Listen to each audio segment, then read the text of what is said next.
Hey Ramblers, welcome back to the shop. This is me, Kyle, your tool rambler, and we are going to be participating in some more shop shenanigans today. On the bench, I have the Snap-on flex head. This is the dual 80 mechanism. This is just the regular flex head. Next to it, I have the locking flex head. This one is kind of a controversial one because some people don't like this rocker lock. I happen to like it. It seems to work, but you know, I'm not a mechanic. I don't use it every day, so maybe that has something to do with it. I was noticing, well, these are both in dark titanium, by the way. That's my favorite Snap-on color. But I was noticing recently that when I ratchet this one, it's nice and smooth. But then when I ratchet this one, it's even smoother and quieter. I don't know why that is. So I had to find out. One of the things you'll notice is the Y portion on the regular flex head is on the handle, whereas they put the Y portion on the head on the locking flex head. Why did they do that? You'll have to ask Snap-on Engineering. I don't know. But I was wondering, is there a difference? Is there a reason one of them seems smoother than the other? Well, we've already taken this one apart. I think you've seen that in the previous video, but I'm going to go ahead, take the non-locking flex head apart. We're going to look inside. I'm not going to do a complete teardown of this one because you can see that in my previous videos. But there you go. All right, looks like a normal dual 80. Then we take apart the flex head.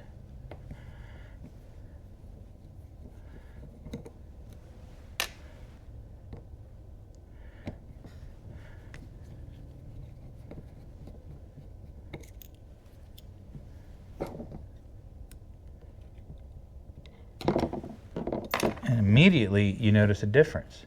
There's an extra part in there. There's this pseudo kind of snap ring thing in there. Kind of holds everything down tight, I guess. And maybe that's what creates the smoother action. I'm not sure. I'm going to take this apart the rest of the way. Okay, now we've got it out. Here's that weird looking snap ring. I'm going to take this the rest of the way apart just to show you something.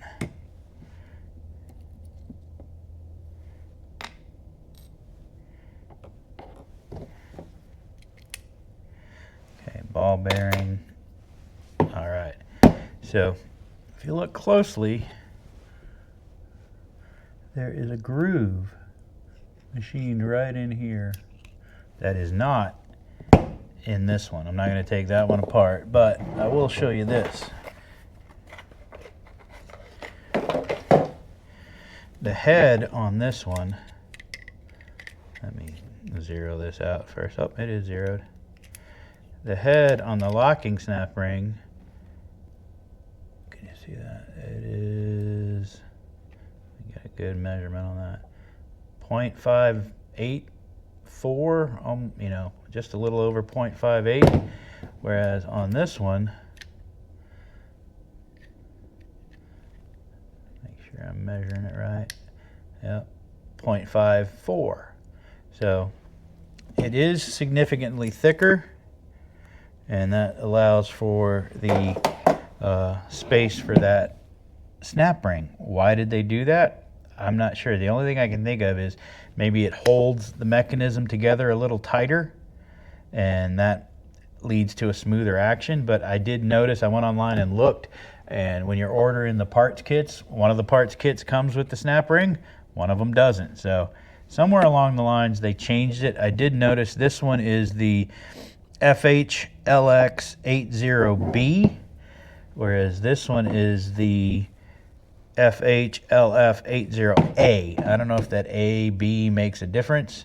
Maybe some of you guys know, a little bit more involved in Snap-on will know that, but leave a comment down if you do. But I found that interesting, and I thought you guys might find that interesting too. I'm not going to bore you with putting it back together, but just thought I'd show you a little bit more comparative anatomy between ratchets that I thought Dual 80 was Dual 80, but apparently they've made some improvements or some changes to the Dual 80 when they came out with the locking flex head, and it's different. So just be aware when you're ordering your parts kit, you get the right one. All right, thanks guys for joining me. Don't forget to like, comment, and subscribe. Ramble on.